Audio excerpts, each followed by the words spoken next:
हमको ये बात पता चल गई कि कॉम्प्लीमेंट जो है वो इनएक्टिव फॉर्म पे प्रेजेंट रहते हैं। तो कॉम्प्लीमेंट एक्टिवेशन के लिए हमारे पास टोटल 3 पाथवेज हैं जिनको हम लोग कॉम्प्लीमेंट एक्टिवेशन पाथवे के नाम से जानते हैं।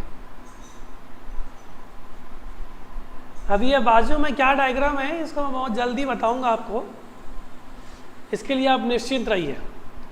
सबसे पहला जो पाथवे है वो है आपका क्लासिकल पाथवे।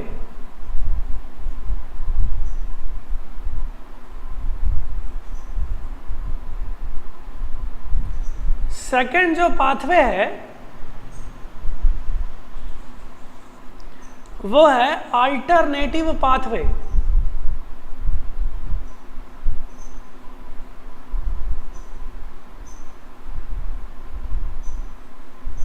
और थर्ड जो पाथवे है वह लेक्टिन पाथवे के नाम से जाना जाता है। तो आपको कॉम्प्लीमेंट एक्टिवेशन के लिए 3 पाथवेज को पढ़ना पड़ेगा। एक है आपका क्लासिकल पाथवे, सेकंड है आपका अल्टरनेटिव पाथवे और थर्ड है लेक्टिन पाथवे। ठीक,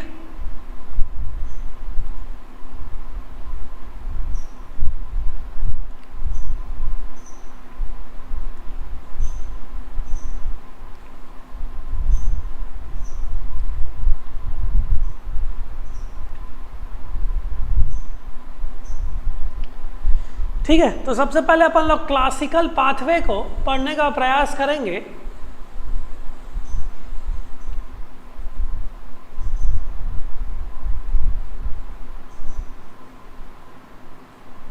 ठीक, तो अभी हुआ क्या, ओवरऑल हम लोगों ने देखा क्या कि जो लीवर है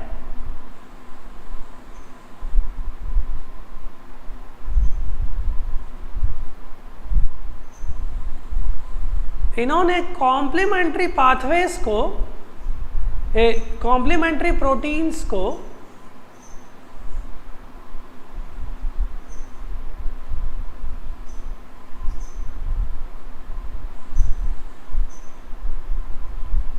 सिंथेसाइज करके ब्लड में सर्कुलेशन के लिए डाल दिया।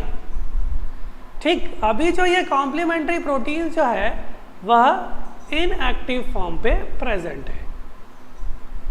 अब दूसरा देखिए कि पैथोजन का अटैक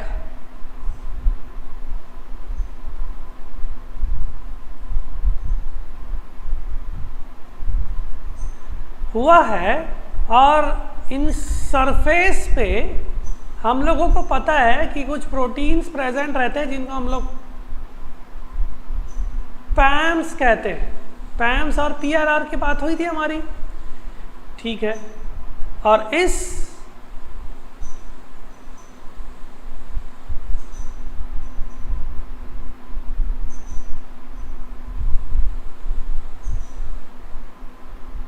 एंटीजन से बाइंड होता है एंटीबॉडीज,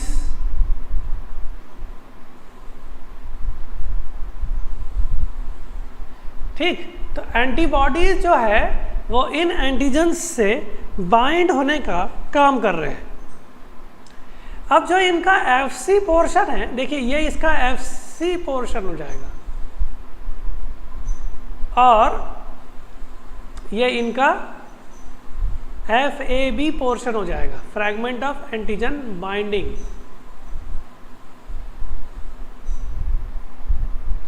ठीक है। अब इस FC पोर्शन पे एक्टिवेशन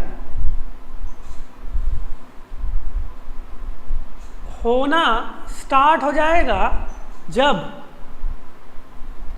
यह एंटीजन से बाइंड हो जाएगा। ये क्या हुआ इसके लिए, एंटीजन।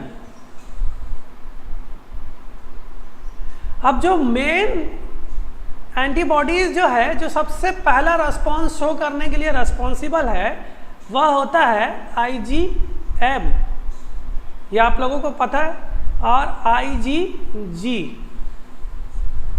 तो IgM और IgG जो है, IgM और IgG जो है, इसमें हम लोगों को और सब क्लासेस देखने को मिलते हैं, जिसमें Ig1, Ig2, Ig3 इतने सब क्लासेस ह्यूमंस में देखने को मिले हैं। अब देखिए, ये जो दोनों एंटीबॉडीज है वो कॉम्प्लीमेंट्री प्रोटीन्स को एक्टिवेट करने का काम करेंगे। तो एंटीबॉडीज IgM और IgG के थ्रू जो कॉम्प्लीमेंट्री प्रोटीन्स एक्टिवेट हो रहे हैं वो आपके क्लासिकल पाथवेज में आएंगे। तो क्लासिकल पाथवेज जो है वो इन्वॉल्व करेगा एंटीबॉडीज का IgM और IgG को। CSIR नेट में पूछा गया क्वेश्चन था कि क्लासिकल पाथवे में कौन कौन से एंटीबॉडीज रिस्पॉन्सिबल होते हैं कॉम्प्लीमेंट्री प्रोटीन्स को एक्टिवेट करने के लिए। तो आपका उसमें ऑप्शन IgM तो नहीं था, IgG था।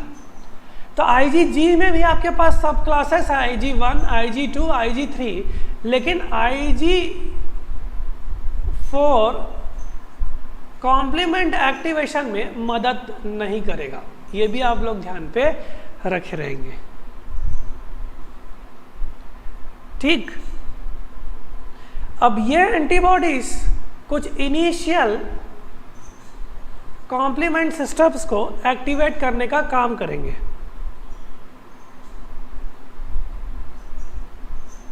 इनिशियल एक्टिवेशन में जो कॉम्प्लीमेंट प्रोटीन्स रिस्पॉन्सिबल है एक्टिवेट होने के लिए वह है C1 proteins, C2 proteins, C3 proteins और C4 प्रोटीन्स।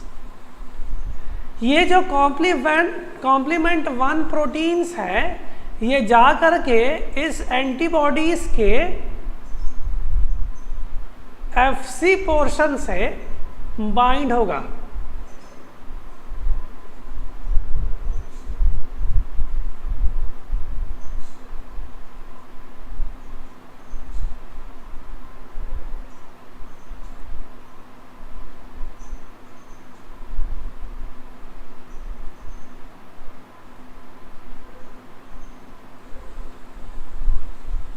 तो जो ये C1 प्रोटीन जो है इस पूरे पाथवे में बहुत ज़्यादा ही इम्पोर्टेंट है, बहुत ज़्यादा ही इम्पोर्टेंट जो है वह यह C1 प्रोटीन्स है,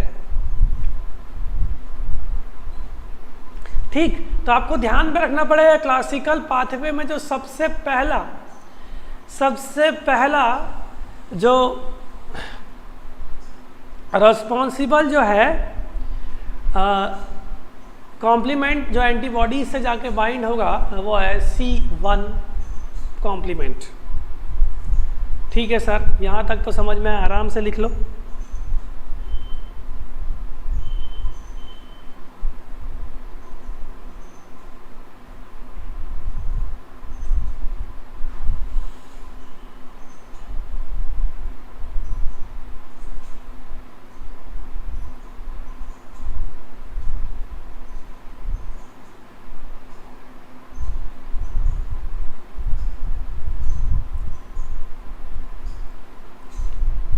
ठीक है, आया जी। चलो नेक्स्ट, अब हम लोग C1 प्रोटीन्स के बारे में पढ़ने का प्रयास करेंगे। C1 प्रोटीन्स, C1 प्रोटीन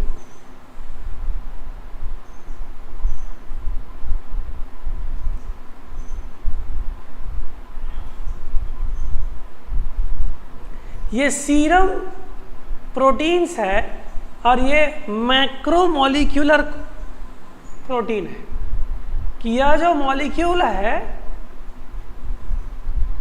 ये बड़े यूनिट्स के हैं। और ये जो C1 प्रोटीन्स है यह टोटल 2 कंपोनेंट्स से मिलकर के बना हुआ रहता है। 3 लिख लो बेटर है।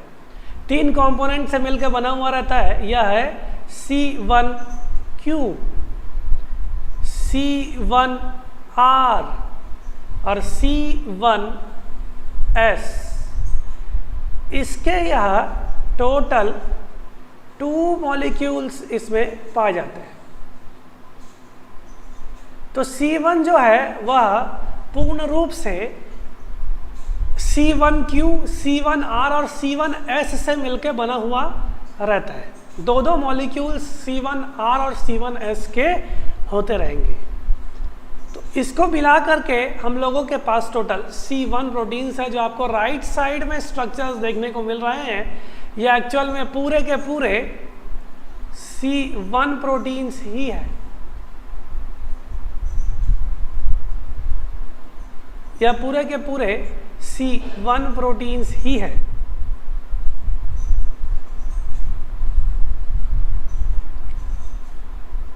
ठीक, अब इसमें अपन लोग देखने का कोशिश करेंगे इस पहले C1Q को बहुत ध्यान से समझने का प्रयास करेंगे। यही मुख्य टॉपिक है जो आप लोगों को समझना है। C1Q प्रोटीन्स जो है वह टोटल 18 पॉलीपेप्टाइड से मिलकर बने हुए रहते हैं। और ये जिस प्रोटीन से मिलकर बने हुए रहते हैं वो एक्चुअल में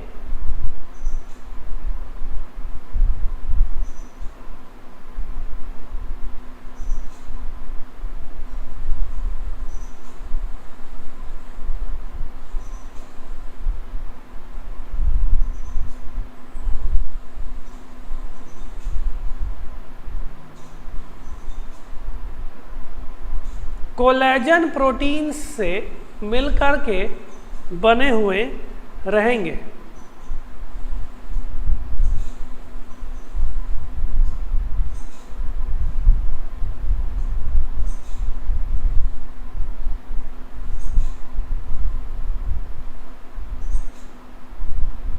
ठीक है, तो यह कोलेजन प्रोटीन से मिलकर के बने हुए रहेंगे। क्या बोला? कोलेजन प्रोटीन से बने हुए रहेंगे। तो कोलेजन प्रोटीन है क्या? यह एक ट्रिपल हेलिकल स्ट्रक्चर है। यहाँ पे मैंने डबल बनाया है। यह ट्रिपल हेलिक्स स्ट्रक्चर है जिसमें ग्लाइसिन एमिनो एसिड मुख्यतः पाए जाते हैं। तो ग्लाइसिन एमिनो एसिड्स जो है वह मुख्यतः पाए जाएंगे और यह ट्रिपल हेलिकल स्ट्रक्चर रहेंगे। ठीक है, तो यह एक ट्रिपल हेलिकल स्ट्रक्चर है जो कि कोलेजन प्रोटीन से मिलकर बना हुआ है, ट्रिपल हेलिक्स स्ट्रक्चर से मिलकर बना हुआ है। ठीक, अब इसके टोटल 2 पार्ट्स रहेंगे। एक पार्ट को हम लोग बोलेंगे स्टॉल्क वाला पार्ट, स्टॉल्क, और दूसरा पार्ट कहलाएगा हेड वाला पार्ट। ठीक है,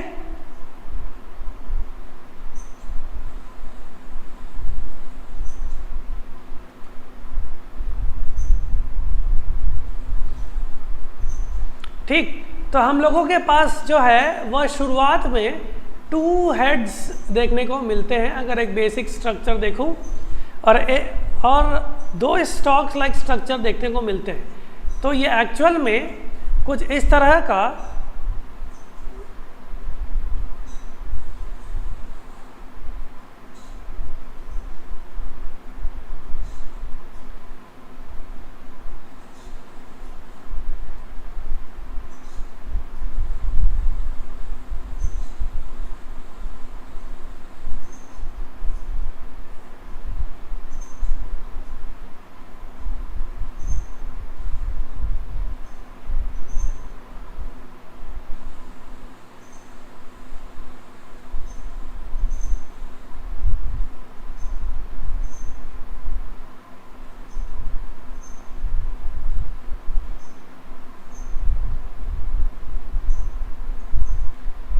स्ट्रक्चर्स बनाने में मदद करेगा जो कुछ इस तरह से रहेंगे। ठीक है, तो हमारे पास 2 हेड लाइक स्ट्रक्चर्स प्रेजेंट है। आप यहाँ पे देख सकते हैं कि 2 हेड लाइक स्ट्रक्चर हम लोगों के पास है और एक स्टॉल्क वाला रीजन हम लोगों को देखने को मिल रहा है।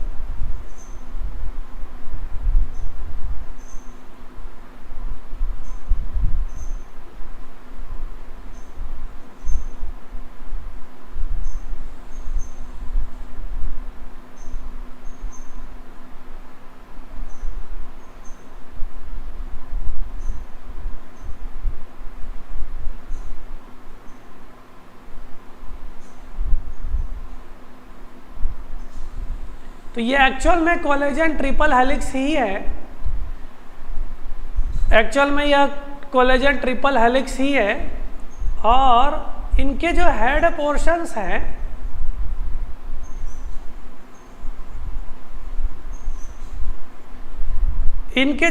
पोर्शंस हैं ये बाइंड करेंगे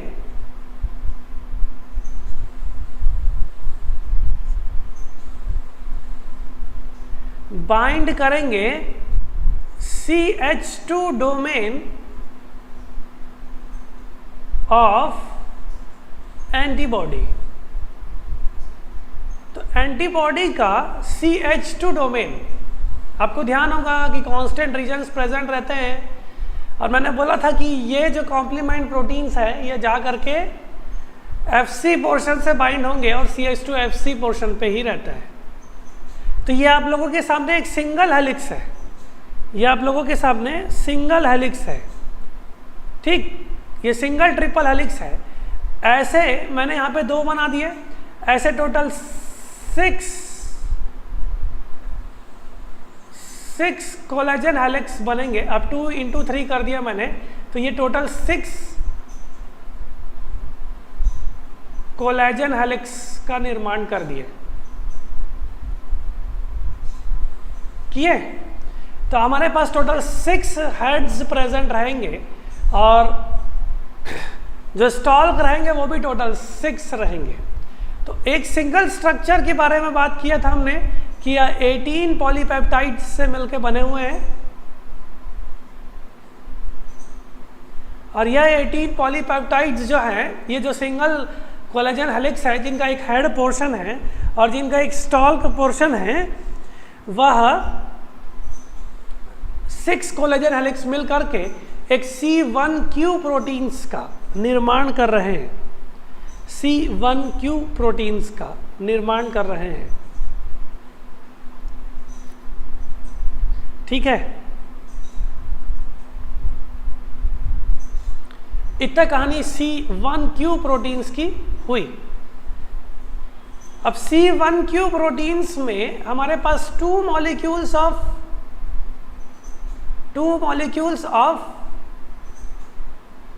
C1R है और 2 मॉलिक्यूल्स ऑफ C1S है। तो 2 मॉलिक्यूल्स ऑफ C1S है और 2 मॉलिक्यूल्स ऑफ C1R है। तो आपको ऐसे डम्बल शेप्ड स्ट्रक्चर जो आप लोगों को देखने को मिल रहा है, उसके टोटल 2 डोमेन्स आप लोगों को देखने को मिलेंगे और ये दोनों ही प्रोटीन्स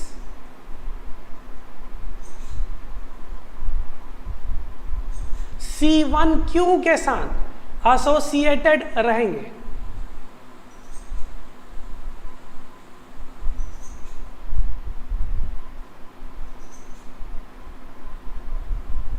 C1q के साथ एसोसिएटेड रहेंगे और एक डोमेन को हम लोग बोलेंगे कैटालिटिक डोमेन।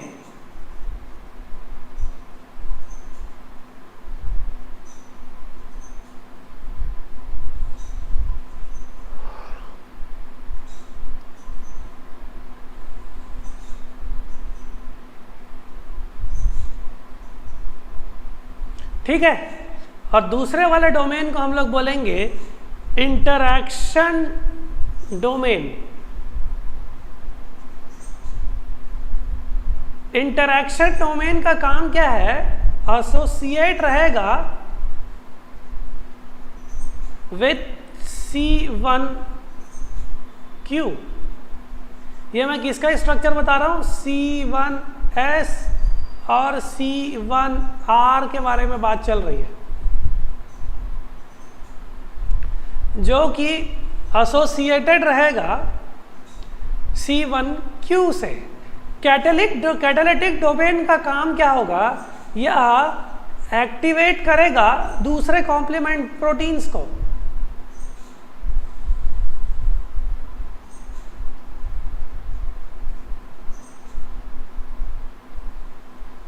ठीक, तो ये ऐसा C1 स्ट्रक्चर्स हम लोगों को देखने को मिलेगा। और यह जो हेड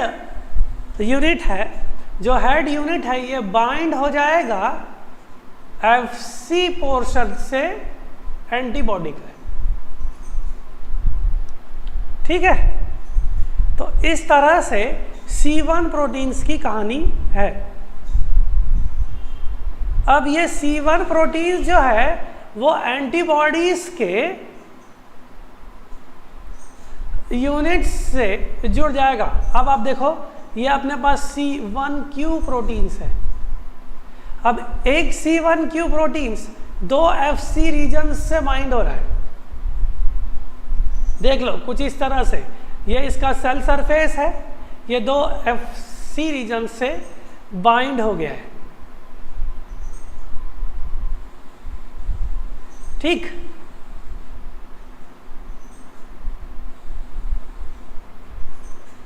तो आप लोगों को जो थंबनेल देखने को मिला है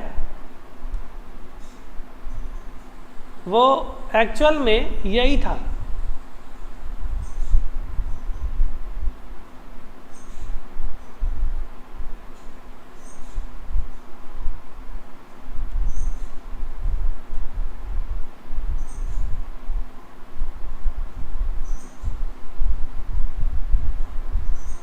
एक सेकेंड,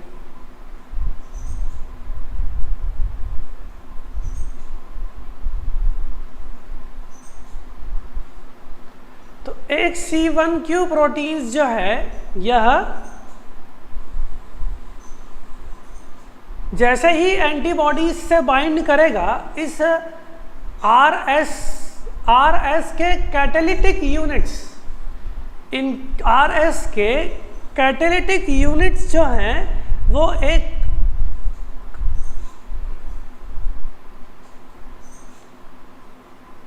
एक्ट करेंगे C4 प्रोटीन्स के ऊपर। अब ये C4 प्रोटीन्स को 2 फ्रैगमेंट्स में तोड़ देंगे। एक कहलाएगा C4A, दूसरा कहलाएगा C4B। क्या हुआ? C1Q प्रोटीन्स जो हैं उनका R और S सब यूनिट C4 प्रोटीन्स को का प्रोटियोलाइटिक क्लीवेज कर देगा, और C4 प्रोटीन्स का प्रोटियोलाइटिक क्लीवेज करने के बाद इसका जो लार्जर फ्रेगमेंट है, याद करिए कि ये लार्जर फ्रेगमेंट था, ये तो जले जाएगा इन्फ्लामेशन मीडिएटर के लिए। ये क्या करेगा? ये टारगेट साइट पे बाइंड हो जाएगा। कहाँ बाइंड हो जाएगा? टारगेट साइट्स पे बाइंड होने का काम करेगा। तो यह टारगेट साइट्स में बाइंड होने का काम करेगा। तो इस जगह पे C4B प्रोटीन्स आ गए। ठीक है, चलो यहाँ तक कुछ काम बना तो ठीक है। ठीक, अब ये C1Q प्रोटीन्स जो है या एक और कॉम्प्लीमेंट्री प्रोटीन्स के ऊपर एक्ट करेगा अपने कैटालिटिक डोमेन से। C1Q नहीं, C1 प्रोटीन्स का RS। एक सेकेंड ना, ये गड़बड़ हो जाएगा नहीं तो। ये आप लोग ध्यान पे रखे रहेंगे कि R और S का कैटालिटिक डोमेन यह काम कर रहे हैं, ना कि C1Q प्रोटीन्स। पूरा C1 कॉम्प्लेक्स बोल सकते हो कि यह C2 प्रोटीन्स के ऊपर एक्ट कर रहे हैं। और इस C2 प्रोटीन्स को भी यह दो फ्रैगमेंट्स में तोड़ने का काम करेगा, एक C2A, दूसरा जो है वह तोड़ने का काम करेगा C2B में। अब एक एक्सेप्शन आप लोगों को मैंने बताया था कि यह C2A लार्ज फ्रैगमेंट है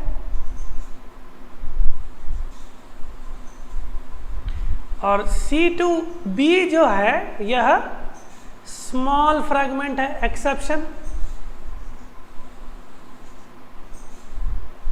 तो स्मॉल फ्रैगमेंट जो है ये अगेन इन्फ्लामेटरी रेस्पॉन्स के मीडिएटर रहेगा और C2A जो है यह फिर से टारगेट साइट पे बाइंड हो जाएंगे। ठीक, तो C1 प्रोटीन्स ने अल्टीमेटली किया क्या कि C4 प्रोटीन्स और C2 प्रोटीन्स को वह प्रोटियोलाइटिक क्लीवेज करके उनके लार्जर फ्रेगमेंट्स को टारगेट साइट में बाइंड करने का काम कर दिए।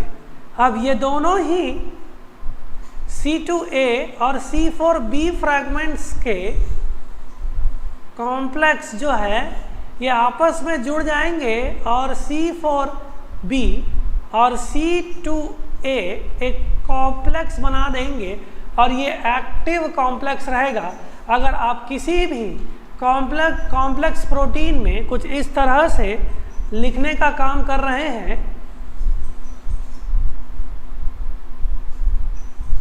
कि C4B और 2A जो है, अगर इसके ऊपर बार आप लोग देखने को मिलेगा तो यह एक्टिवेटेड कॉम्प्लेक्स है, ये आप लोग ध्यान पे रखे रहेंगे। तो एक्टिवेशन को हम लोग C4B और 2A से डिनोट कर रहे हैं। तो C1 प्रोटीन्स ने C4 और C2 को एक्टिवेट करने के बाद एक कॉम्प्लेक्स बना दिया जिसको अपन लोग C4B और C2A एक्टिवेटेड कॉम्प्लेक्स कहेंगे और इसको कलेक्टिवली हम लोग कहेंगे C3 कन्वर्टेस। C3 कन्वर्टेस, इनको हम कलेक्टिवली क्या कहेंगे? C3 कन्वर्टेस। ठीक, तो हम लोग इनको कलेक्टिवली कहेंगे C3 कन्वर्टेस।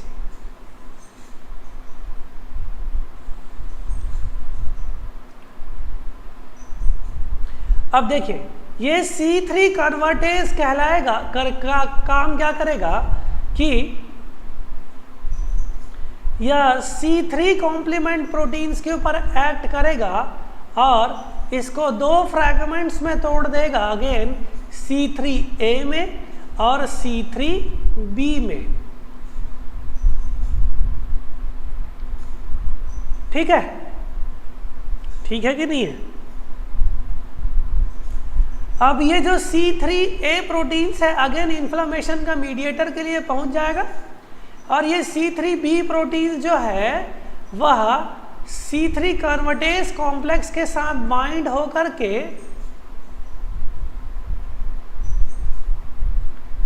C4B 2A 3B complex बनाएगा, वो भी एक्टिवेटेड रहेगा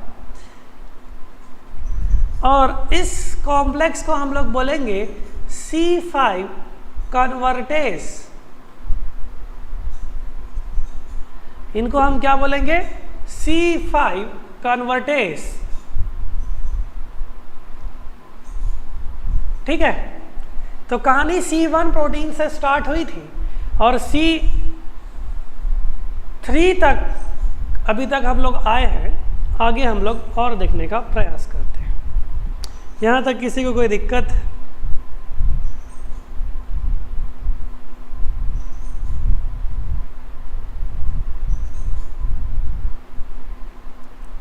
कुछ नहीं है, C4 और C2 को एक्टिव किया गया। C4 और C2 को एक्टिव करने के बाद उनके जो लार्जर फ्रेगमेंट्स थे उन्होंने एक कॉम्प्लेक्स बनाया, उनको हम लोग C3 कन्वर्टेज कहें। C3 convertase C3 complement proteins के ऊपर ऐड करेगा, वो C3b के साथ जाकर के कॉम्प्लेक्स बना देगा, तो वो C5 कन्वर्टेज बन गया। तो हमारे पास फाइनल कॉम्प्लेक्स क्या क्या बना, C4b2a3b कॉम्प्लेक्स। एक बार पूरा चीज़ों को समराइज करने का प्रयास करते हैं। मान के चलिए ये स्थिति हुई और ये पोर्शन एक्टिवेटेड C1 R2S2 बोल सकता हूँ, है ना, C1 R2S2 मैं कह सकता हूँ इसको, ठीक। अब इस एक्टिवेटेड कॉम्प्लेक्स ने किया क्या, इस एक्टिवेटेड कॉम्प्लेक्स ने C4 को दो पोर्शन में तोड़ दिया, 4b और 4a।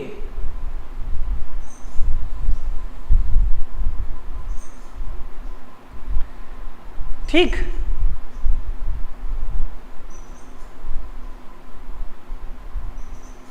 है ना। और इसने दूसरा काम क्या किया कि C2 को दो पोर्शन में तोड़ दिया, एक C2a और एक C2b। ठीक है ना, हाँ ठीक है।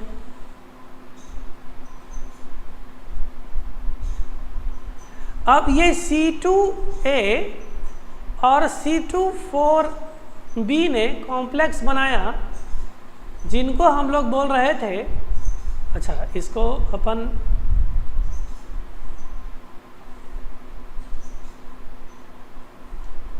बार से डिनोट कर देते हैं। इनको हम लोग क्या बोल रहे हैं, कलर चेंज कर लेते हैं, इसको अपन लोग बोल रहे हैं C3 कन्वर्टेज।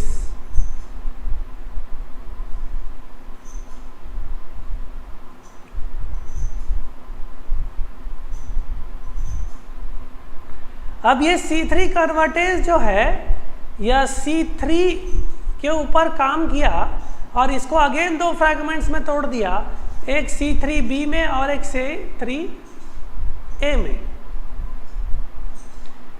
ये C3b और C3a ने एक दूसरे के साथ कॉम्प्लेक्स बनाना काम किया और इसने 4b 2a और 3b का फॉर्मेशन कर दिया। इनको हम लोगों ने बोल दिया C5 कन्वर्टेज।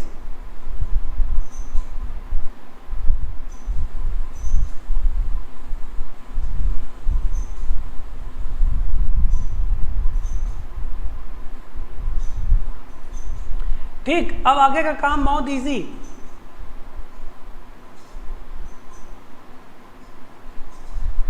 C5 कन्वर्टेज क्या करेगा, C5 को एक्टिव करेगा और C5 को एक्टिव करने के बाद यह भी इसको दो पार्ट में तोड़ देगा, C5a और C5b। अब ये C5b जो है नेक्स्ट, अब ये C5b जो है ये नेक्स्ट कॉम्प्लीमेंट्री प्रोटीन्स को एक्टिव करेगा।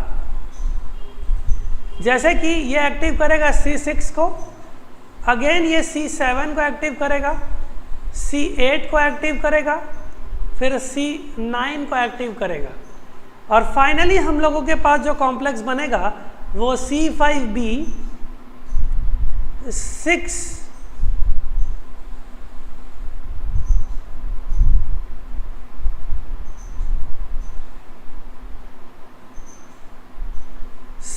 7, 8, 9 कॉम्प्लेक्स बनेगा।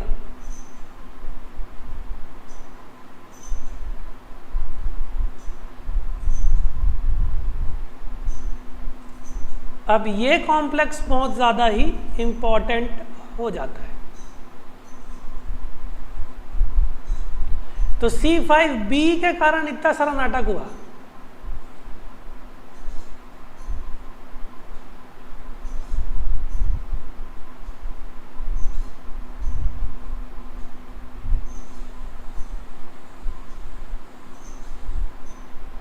ठीक, आपको C5 कन्वर्टेज ध्यान पे रखना पड़ेगा।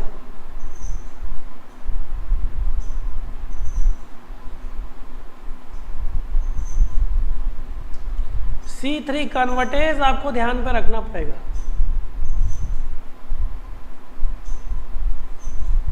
तो आप देख सकते हैं कि एक कॉम्प्लीमेंट प्रोटीन जो है वो दूसरे कॉम्प्लीमेंट प्रोटीन्स को एक्टिवेट करने का काम कर रहा है, और इन्फ्लामेशन की प्रक्रिया आप देख लीजिए, जो फ्रैगमेंट है वो जा करके इन्फ्लामेशन रेस्पॉन्स के लिए रेस्पॉन्सिबल रह गए।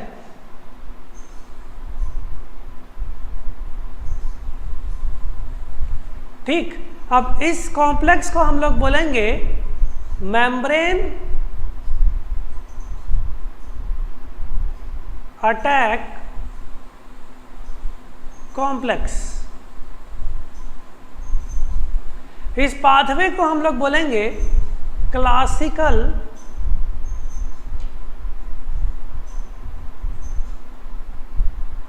पाथवे।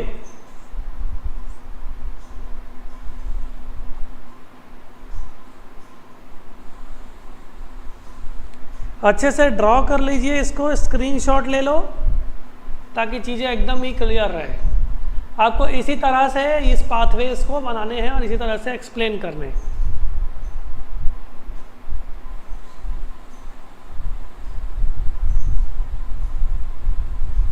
क्लासिकल पाथवे अगर आप लोगों को आ गया तो बाकी पाथवेज बहुत ही ज़्यादा इजी है।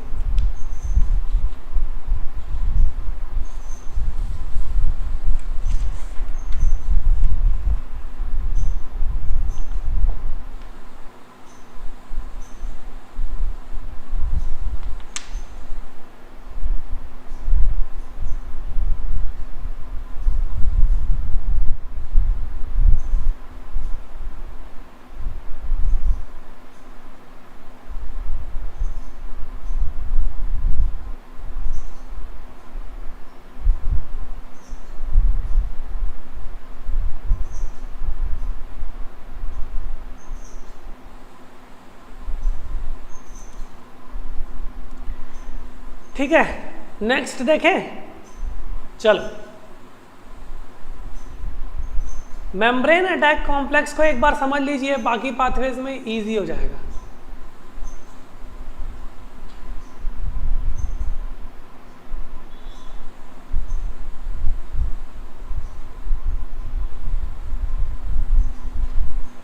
एक सेकंड थोड़ा सा रुकेंगे ना आप, एक सेकंड आप लोग थोड़ा सा रुकेंगे, एक सेकंड बस रुकेंगे।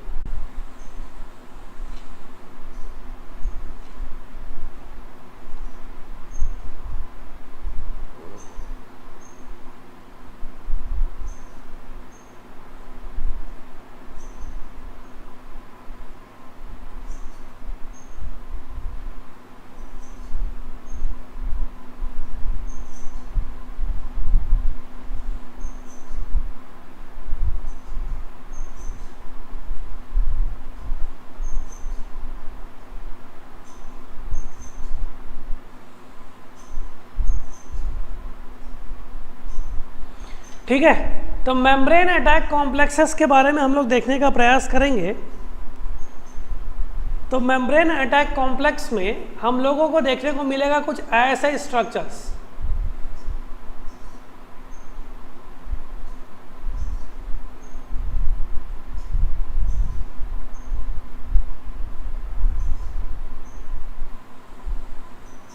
तो कॉम्प्लीमेंट्री प्रोटीन्स जो हैं, जो मेम्ब्रेन अटैक कॉम्प्लेक्स का काम करेंगे, वो कुछ इस तरह से अरेंज हो जाएंगे।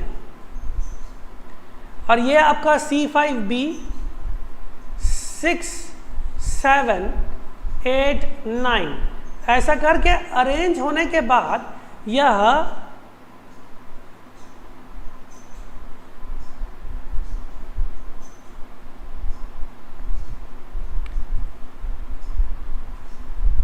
इस तरह से एक टनल शेप स्ट्रक्चर बनाएंगे जिसमें मेम्ब्रेन में अटैक हो जाएंगे। देखो, ये जो कॉम्प्लेक्स है, ये एक्चुअल में जो ये टनल बनाने का काम कर रहा है वो C9 प्रोटीन्स बनाने का काम कर रहा है।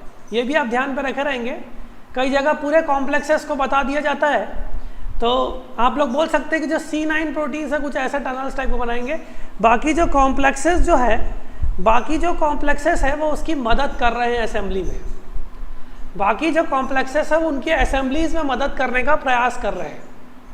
ठीक है, इसको आप कंफ्यूज हो जाओगे, इससे बढ़िया इसको अपन हटा देते हैं। तो ये C9 प्रोटीन्स कुछ इस तरह से बना लेंगे और बाकी जो प्रोटीन्स है उस C9 प्रोटीन्स को मदद करेंगे और ये इस सेल का वह लाइसिस करने का काम कर देंगे। तो आप देख सकते हो कि कितनी बेहतरीन तरीके से कॉम्प्लीमेंट्री प्रोटीन्स जो है वो रिस्पॉन्सिबल हो गए और इस तरह से सेल लाइसिस करने में मदद कर रहे हैं। क्योंकि आप अगर किसी के प्लाज्मा मेम्ब्रेन में अगर आपने कोई एक पोर बनाना स्टार्ट कर दिया तो वो सेल पूरी तरह ख़त्म हो जाएगा, क्योंकि उसके कंटेंट्स जो हैं वो अंदर से बाहर निकलने स्टार्ट हो जाएंगे और एक सेल का प्रोटोप्लाज्म अच्छे से नहीं रह पाएगा। इस प्रोसेस में भी आप लोग देख सकते हैं कि आप लोग कि C5 के बाद आप किस तरह से आप लोगों ने एक्टिवेशंस को पढ़ा कि C5b जो है, ये देखिए C5 जो है वो C5a और C5b में टूट गया और बाकी कॉम्प्लेक्स प्रोटीन बना करके मेम्ब्रेन अटैक कॉम्प्लेक्स बनाने का काम कर रहे हैं। तो बहुत ध्यान से इसका भी आप स्क्रीनशॉट ले सकते हैं और इसके बाद आप आगे कंटिन्यू कर सकते हैं।